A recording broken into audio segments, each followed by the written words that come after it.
If anything good has come out of this horrific war, it's that the moral depravity of the so-called rules-based order has been exposed to the masses. The mask has fallen from the neoliberal class. For far too long, liberal Western politicians have tried to convince us that they live by the standards of human rights, democracy, and freedom of speech. These are the same individuals and countries that say Israel has a right to defend itself against the world's largest concentration camp.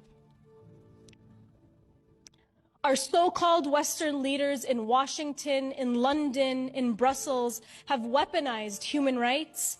They've weaponized democracy to promote humanitarian wars and to expand their settler colonial projects. But let's not forget that this is the same ruling class that brought us the wars in Iraq, in Afghanistan, in Libya, in Somalia. And they're the same ruling class that have given us and pushed for the brutal maximum pressure campaigns, sanctions, and regime change operations against sovereign countries like Syria, Iran, Venezuela, Cuba, and so many more countries who are resisting Western imperialism. Israel's war in Gaza is just an outward and blatant expression and representation of what the neoliberal class represent.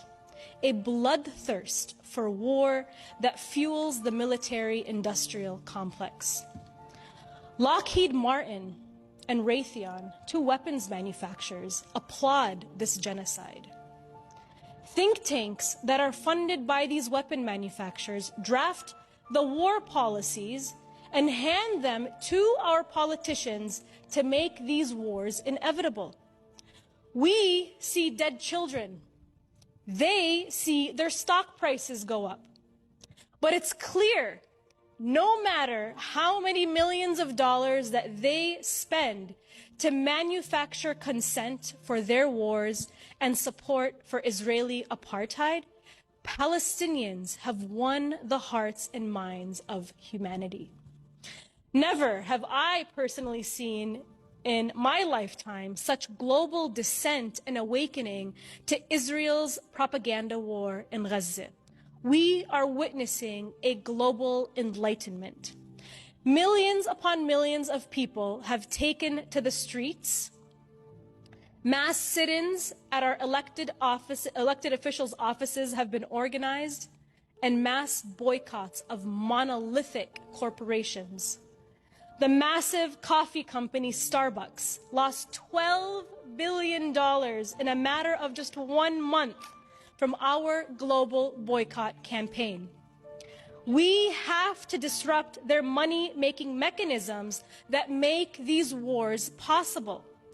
The capitalist system that we live under today is meant to make us feel powerless. But we have the power in our hands to disrupt their money-making mechanisms and stop this war. And guess what? It's working, and Israel knows it. The architects of the wars know this. And that's why today Israel is spending literally millions of dollars on propaganda, on an information war, to manufacture consent.